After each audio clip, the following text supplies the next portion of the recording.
Donald Trump appears to have made at least $5 billion in the 8 months since he was inaugurated. Any thoughts on his crypto holdings? This is pure corruption.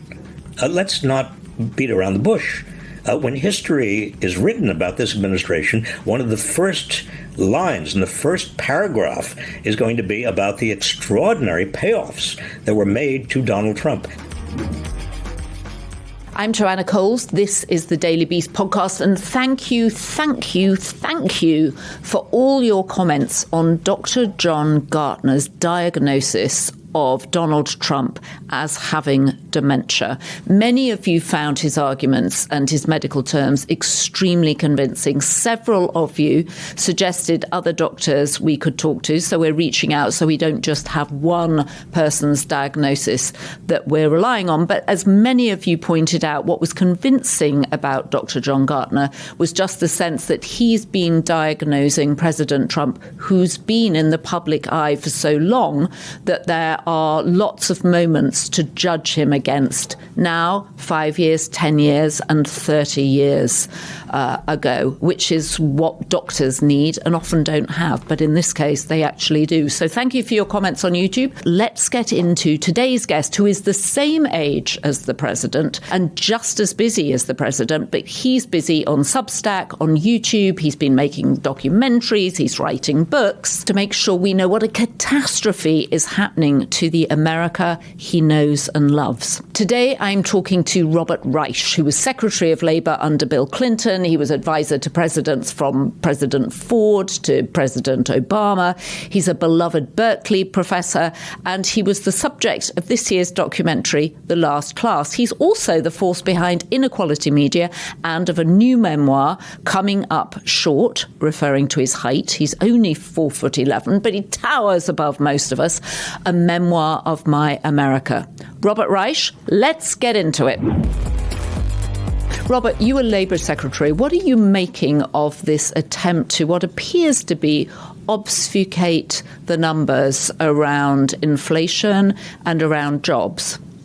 Well, it's crazy. From the standpoint of the economy, you've got millions of actors who need accurate information about the direction the economy is going in if they're going to make decisions about investing or building or hiring. And if they don't get that information, they're going to be risk adverse. And that's exactly what's happening. A lot of people who otherwise might be hiring have slowed down their hiring enormously because they don't know what's going on, coupled with the fact that there are tariffs, there is, this kind of arbitrary and capricious set of decision making coming out of the White House.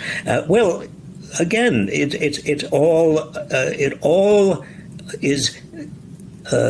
deters economic investment, which is bad for everyone, and you can't shoot the messenger. I mean, if Donald Trump doesn't like what's coming out of the Bureau of Labor Statistics, or he doesn't like the Fed's decisions on interest rates, mere attempts by the White House to shoot the messenger send a very, very dangerous signal to the rest of the economy, not just the United States economy, but the world economy. And that is, you can't trust the American dollar. You can't trust where the dollar is going. There's nobody on the anti-inflation beat. There's no cop on the beat. And this is all, again, the markets have reacted. They will continue to react badly when Donald Trump, and to the extent that Donald Trump tries to shut off information or kill or shoot the messenger. And what do you make of his suggestion that public companies stop reporting quarterly earnings and, in fact, move to twice a year, every 6 months? I mean, I think I know a lot of companies that would prefer that, but I'm curious to get your point of view. Joanna, honestly, there are very few things that I agree with Donald Trump on, but that may be one. When I used to be much closer to watching the economy every minute. And I was labor secretary, and before that I was at the Federal Trade Commission. I actually suggested that companies have to take a longer-term view of what they're doing, and these quarterly reports force them into a very narrow, insular, and kind of a view that runs against the long-term interests of the economy. So this is not necessarily a bad position to take. And the markets seem to have now priced in the volatility, don't they? I mean, the stock market is up 15% this year. Well, it's a very good question about whether they've priced in volatility. I don't think markets price in arbitrary and capricious and impossible to predict decision making. Volatility is one thing.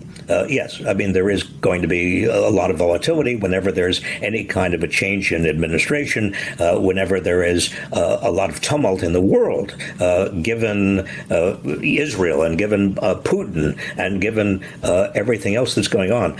But arbitrary and capricious decision-making really is something that the markets cannot price in because, again, it's outside anybody's control and outside anybody's potential vision. All that they're pricing in, and I worry that they're going to price in more and more of this, is uncertainty. Robert, it's no secret that Donald Trump appears to have made at least $5 billion in the 8 months since he was inaugurated. Any thoughts on his crypto holdings? This is pure corruption. Let's not beat around the bush.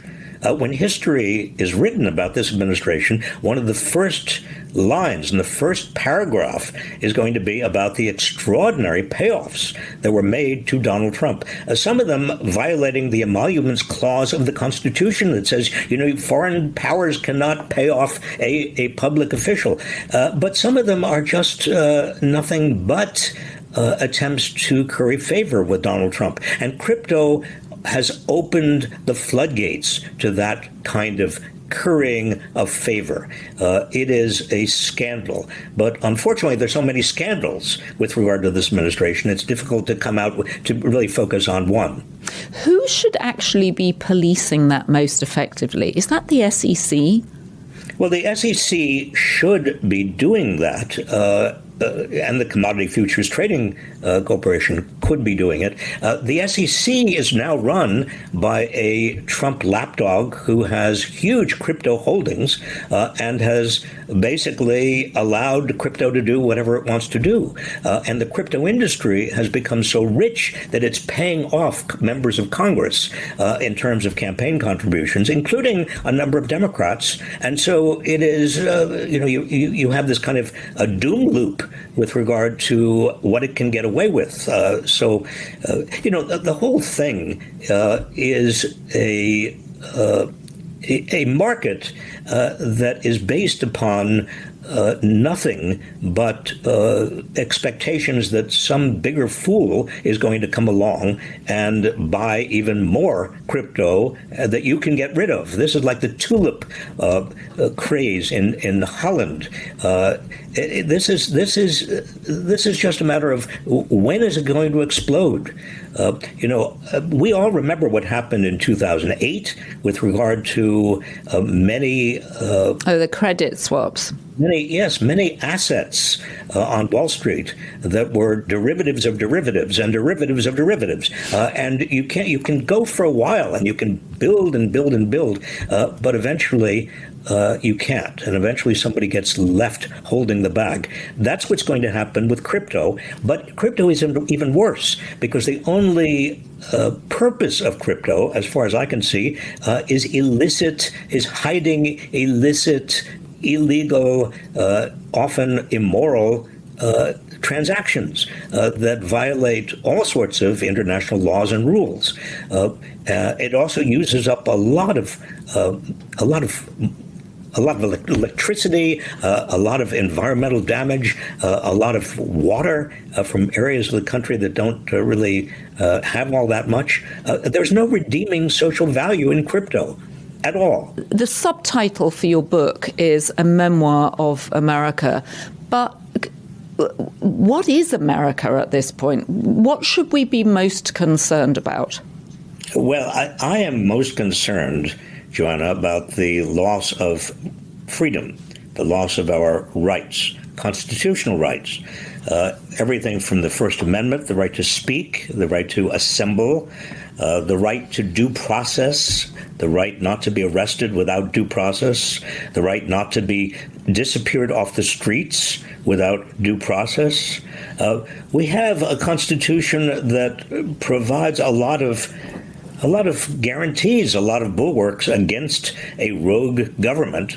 We have a rogue government, but we also are discovering that we don't really have a mechanism, a set of mechanisms to guard those constitutional guarantees. The federal district courts have been doing, I think, a credible job, but it's very hard for individual judges, and the administration keeps on appealing those cases. The Supreme Court, who knows? I mean, so far they've allowed Trump to do pretty much what he wants to do, beginning with John Roberts' totally indefensible position that a president can get away with doing anything the president wants as long as it's arguably part of his official duties.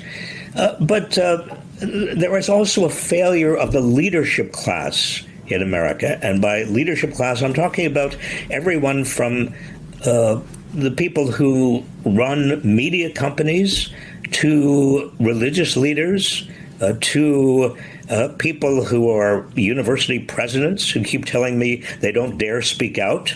There's a kind of overall fear that has descended upon people who have responsibility in this country, and their responsibility, excuse me for expressing my view here, but their responsibility is not just to their organizations like ABC or CBS or Columbia University or their law firm.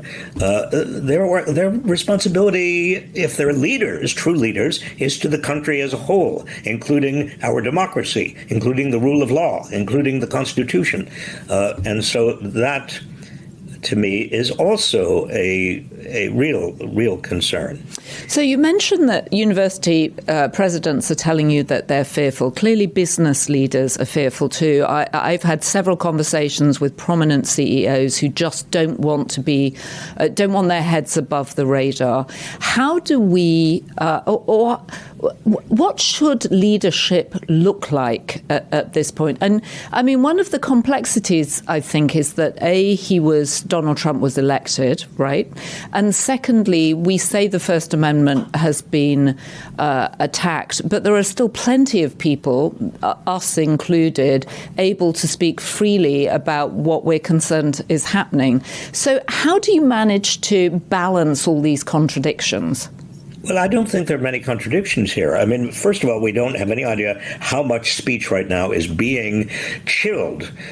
We know that a lot of people left, for example, CBS News, 60 Minutes. They resigned. We know people resigned from the editorial board of the Washington Post.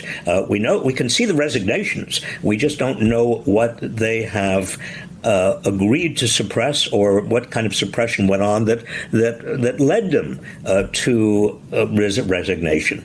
So when you say we have free speech, I'm sorry, we just don't know how free it is right now.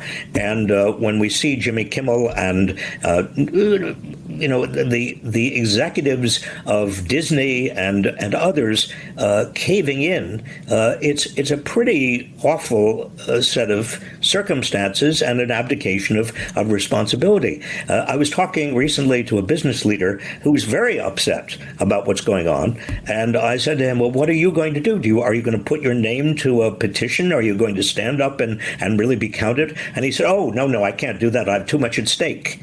And I said, what do you mean you have too much at stake? He said, well, I have deals that are pending.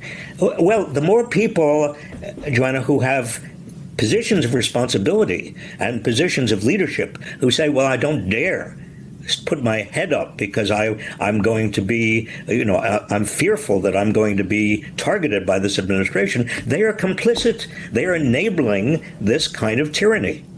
So why don't the Democrats put together a bunch of CEOs, so there's some strength in numbers, and get them to speak out and say this is unacceptable? Well, I wish the Democrats would, but Democrats themselves, if you're talking about congressional Democrats, many of them are nervous. They depend on a lot of big money for their campaigns. They depend on CEOs and Wall Street. They don't want to bite the hands that feed them. They certainly don't want to put the hands that feed them in an awkward position. So I'm not sure that a lot of Democrats have the will to do anything like you're suggesting. Well, good Lord, if Democrats don't have the will to do it, then what is to become of us? Well, exactly. I mean, there's an old saying, we are the leaders we've been waiting for. Right. It's a good phrase. I never really paid much attention to that phrase. It's always seemed to me kind of idealistic. Mm-hmm. But at a time like this, it may be the case. It may be that we, average people who are not cloaked with the offices of formal authority, who are not presidents and CEOs and who are not heads of organizations and members of Congress or the presidents of universities, maybe ordinary people have got to take more leadership responsibility here in this crisis. This is a catastrophe. You mentioned the Washington Post, you mentioned Jimmy Kimmel and obviously the big furore at Disney and ABC. You mentioned CBS, all three of which are essentially legacy media. Is there an argument that actually each of those brands are much less relevant than they were, and conversation actually has merely gone onto social media platforms? It's gone onto YouTube, where you have a podcast. You have more than 1 million followers on your YouTube podcast, which frankly is more readers than the Washington Post has every day. So is this actually a sense that the media is just changing, the conversation is changing, and it's going elsewhere? I mean, you think of the top 10 podcasts. You have Crooked Media with speechwriters that used to work for Obama. You have the Midas Touch, who hate Donald Trump. So it's not as if criticism of the president and his cabinet is not out there. Well, Joanne, I wish I had what sounds like your optimism, but I fear that we're on a path now that is very, very dangerous, and it's a slippery slope in terms of where we are. I mean, if you talk about social media, who owns social media? I mean, you have Elon Musk and X. You have Jeff Bezos, who owns a lot of. Amazon itself, Amazon Prime. He's working on a big movie with Melania, with the First Lady. Melania. You've got Mark Zuckerberg. You've got a lot of people who have shown absolutely no courage, or even worse, they're giving, they're fighting, they're competing to kiss Trump's derriere. I mean, look at what the head of Apple gave him a solid 24-karat gold. What was that? A bribe? I mean, I don't even know how to characterize that. So you are correct to the extent that there are these fissures, these places. I do my Substack every day, and I try to do whatever I can.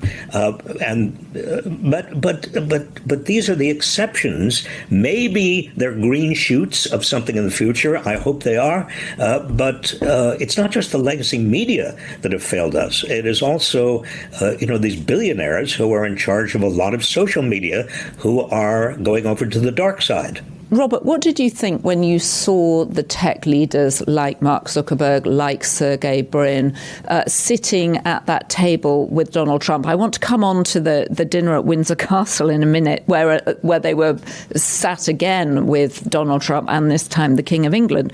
But what did you make of that first tech dinner where they went round the table and everybody was paying homage to the president? Pure greed. I mean, I don't think, my first impulse was to say, well, I've seen something like this before. I've been at those dinners when I was Secretary of Labor. I've been surrounded by business leaders who, they love the pomp and the circumstance. They love to be invited to the White House. They love to feel important. But with Trump, you have really only, it seems to me, one major incentive, and that is they don't want to be on his bad side. They don't want to earn his wrath. They want to be on his good side. Because he's such a, he's such an authoritarian. He's so unpredictable. He is operating in a world in which he could say tomorrow, I really don't like you, Apple, and I'm going to do everything I can to undermine you. And suddenly Apple's stock goes, plummets. Well, that's, in other words, I understand why these tech leaders and billionaires are enabling him, but I don't think they need to go nearly that far. I wish they had more backbone. They're earning enough money. They don't have to be greedy. I wish they understood that this is a time for courage. This is a time where everybody in this country who has any degree of responsibility must exercise real courage. History is not going to be kind to these people if they don't. So what I'm trying to understand is, if you're Tim Cook and the practicality is you've got hundreds of thousands of people working for you, you've got a massive global business, what else should Tim Cook be doing? I mean, if the value to the president is having Tim Cook sit there and say flattering things about you, is that actually just pragmatic business manners? Well, obviously, a big piece of it is business. Yes, business. It's Tim Cook's stock options and his fiduciary obligation to Apple shareholders, and I understand that. We're in a world in which shareholder capitalism predominates over what we used to have, which is stakeholder capitalism. But we also have enormous media consolidation. In the 1980s. We had something in the order of 95, 98 media outlets competing for about 90% of the media market. Now we're down to 5 big leviathans competing for 90% of the media market. So combine those two, that degree of consolidation, a shareholder capitalism, and also the fact that you've got an amazing amount of money at the top now.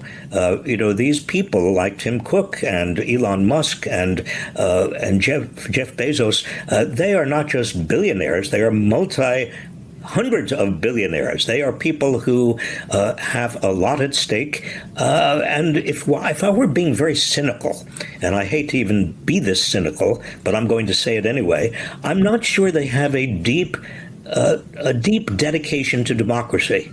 They may have so much money that they may worry about majorities coming along and taking it away in terms of a wealth tax or something else. You put these factors together, Jaonna, media concentration, shareholder dominance, and the wealth of the dominant people in the media business and in many businesses, and you have a tinderbox that can easily be lit up by a demagogue like Donald Trump. So what would you have them do instead? How do you show leadership if you're trying on the one hand to balance a capricious president and a cabinet that is unpredictable? I mean, you saw this weekend that the extraordinary, you have Howard Lutnick coming out and saying, it's $100,000 for an HB1 visa and it's every year. And then you have the White House press secretary coming out and saying, no, it's a one-off and it's only for new visas. So there seems to be some chaos in the way, obviously, things are being run.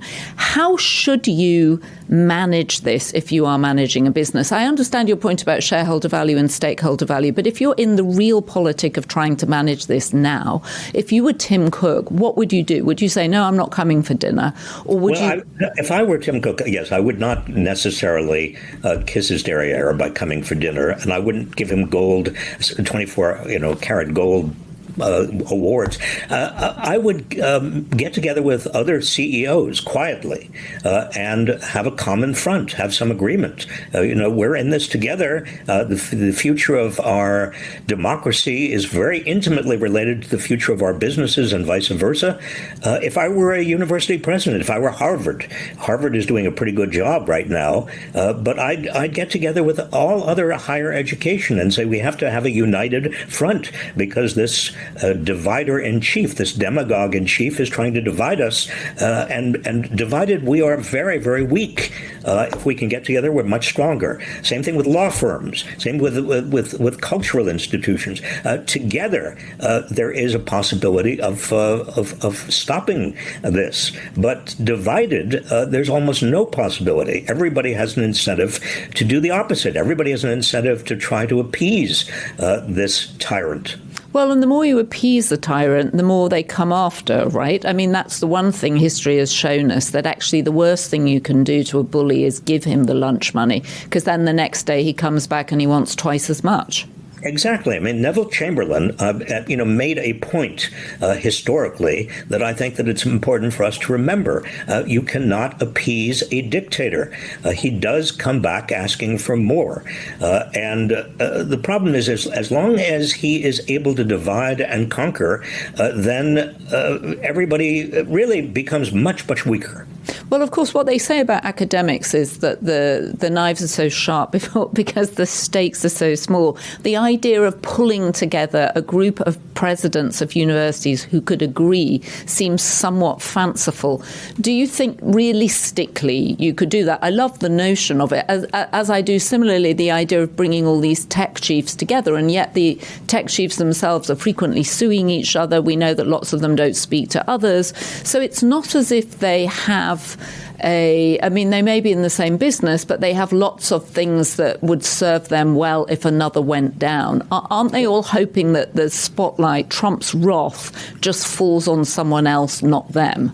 Well, I think it's worse than that, Jaonna. They're actually competing for his for benefits from him, for his they're not trying to avoid his wrath. They're actually competing for his warmth. And what you say about these institutions getting together, whether they're private sector, public sector, or not for profit, you're absolutely right under normal circumstances. But we're no longer in normal circumstances. This is a national emergency. This is a catastrophe, not only for the United States, but for the world. And if we have a leadership class in this country, if we have people who have positions of responsibility, their responsibility extends, it seems to me, in a crisis like this, to the nation and to the world. What do you see the worst impact being right now on global affairs and the shifting of the global order, which has suddenly been thrown into disarray by Donald Trump? Well, the same point applies. That is, other countries have got to get together.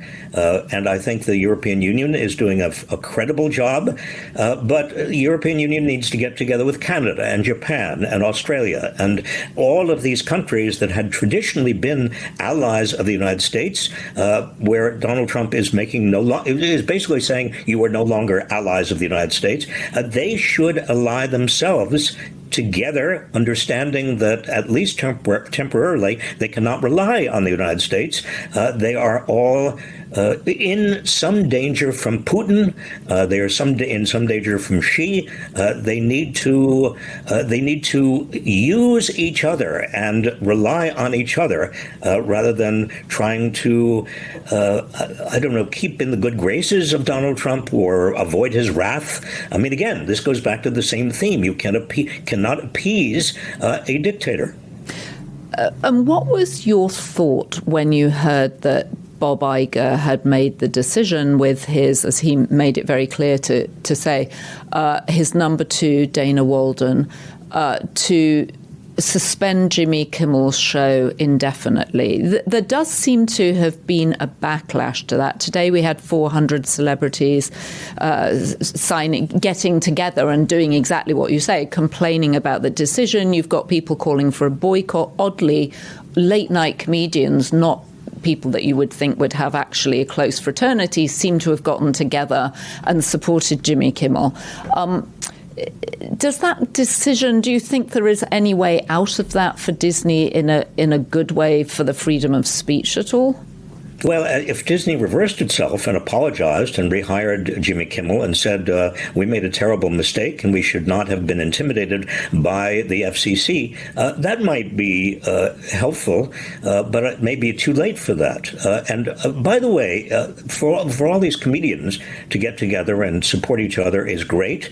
But I think more importantly, for people, average Americans who are really concerned and worried and feel afraid of what's going on, they should cancel their Disney Plus, Hulu subscriptions and instead take the money and put it into public broadcasting. Well, that's an interesting idea. Yes, I saw John Oliver on his HBO show last night was demanding people cancel their subscriptions. But the idea of putting it into publicly funded media is a great idea. I can tell the quality of my WNYC in the morning has been somewhat impacted, actually. Of course. I mean, these public broadcasting stations are, in the big cities, in San Francisco and New York, I think they'll do fine. But it's the smaller cities that really are being terribly impacted. Some of the public broadcasting is being shut down or limited. So take your money away from Disney Plus and Hulu and put it into public broadcasting. You're in the Bay Area. You live in San Francisco, which is a fascinating mix of California liberal politics and then enormous wealth, enormous concentration of billionaires and tech overlords. What are you seeing politically from the Democrats in that neighborhood that makes you feel hopeful, if anything? Well, I love Nancy Pelosi because she is a fighter. She was the person who basically convinced Barack Obama to try for the Affordable Care Act. And she doesn't let up. She's in her mid-80s and she's continuing to fight every day. So there are a lot of fighters in the Bay Area. They may be wealthy, but they still are fighting the good fight for average working people. Are you seeing any Democrats break through in terms of the next generation? I appreciate your support for Nancy Pelosi, but she's definitely of a generation now that can't lead forward, I think. Yeah, well, there are others. I mean, Ro Khanna is a good friend, and he is here in the Bay Area. He is the Silicon Valley representative to Congress. And there are many, many others. I'm actually quite encouraged about the backbench of the Democrat Party, particularly if you include the governors. There's some very, very attractive governors out there. And I don't mean only Gavin Newsom. I think J.B. Pritzker is doing a very, very good job. And Wes Moore is standing up. Ironically, what Donald Trump is doing with regard to trying to squeeze the red state governors to get more, more redistricting that gives the Republicans more seats in Congress. Oh, the gerrymandering. And also using ICE raids in various places. I mean, he is making some of these Democratic governors into real. He's pushing them into heroic kinds of positions where they're taking very tough stands, and I think that's that's very important for the future. Talking about the future, you've just finished a documentary about your many years as a teacher at Berkeley. What have you observed about students recently as opposed to when you started teaching? Well, that's a good question, Jaonna. I love teaching. I I really miss it. But I just had reached a point where I thought I'm getting old and I can't do quite as well as I was doing before, and so I should put a stop to this. Well, if I can just jut in here and say it's a very good documentary. Every teacher, I think, would love to watch this because your heart and your enthusiasm for teaching comes over, as do the many students that come up to you and say, "Remember me, class of 1979," and you're like, "I have no idea." They keep on coming up to me every day. Yeah, I have no idea who you are, but it's nice to see you. But has there been a change in students over the years? Well, when I started to teach in 1981, students were, very, very excited, and they had a lot of ambition. But I think that the change I've seen, my most recent cohort of students, and I retired the year before last, but I'm still sneaking in and doing classes. The most recent cohort of students, I would say, if one can generalize about these things, I mean, generation is very difficult to generalize, but Gen Z, we're talking about, people who are 50 years younger than I am or more, they are understandably very worried, not only about what's happening in the country and the world, very upset about the loss of and potential loss of freedoms in this country, extremely upset about what's happening in Gaza, and the enabling that America is doing, and the giving Netanyahu all of this military might to undertake a form of genocide. Let's not mince words. So they are very, very concerned about that, and they're also very activist. They are probably the most activist cohort of students I've taught, and dedicated. I mean, I said to a bunch of them the other day, you are right at the point where democracy and artificial intelligence and global climate change, are all impinging on the existential future of this country. How do you feel? And they said, we feel excited and we feel, revved up. And I said, well, that's good, because we need you and we are dependent on you. And then I thought about it a little bit, and I said to them, if everything were good, if everything were settled, if everything were, if we didn't have any problems with climate change or democracy or artificial intelligence or nuclear proliferation or any of the other nightmare scenarios that we have around us, it would be pretty boring for you, wouldn't it? I mean, you're starting your careers. And they said, yes, exactly. We are facing the largest crises in modern history, and they're excited by it. And God bless them. And how did they square them with this whole generation that very much were brought to life by Charlie Kirk? Because you're talking to one bunch of young people, but there's also another bunch of young people who are either not in the college system or feel that the college system didn't listen to them and are looking for leadership in a different way.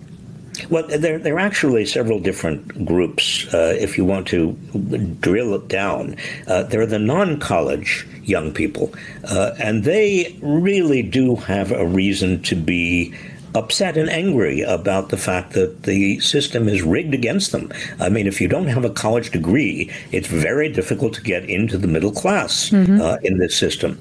And only about 40% of them have or will have college degrees. 60% of them don't, and they are at risk. And then you have another group who are very kind of religious and evangelical. Some of them I know, and some of them are Trump supporters. Some of them had been Charlie Kirk supporters. They feel marginalized in many campuses. They feel that the country has rejected religion, and the data do show a tremendous drop in religiosity in the United States, but what I tell my students, and I truly believe it, Jaonna, is the best way of learning anything is to talk to people who disagree with you. And so I urge my students to find and even cherish people who are of different views than they are, and sit down and have conversations. And eloquent listening, actually listening eloquently to what other people say, and repeat what they say, and try to understand their arguments, and try to understand where you might be wrong. Well, that is the art of learning.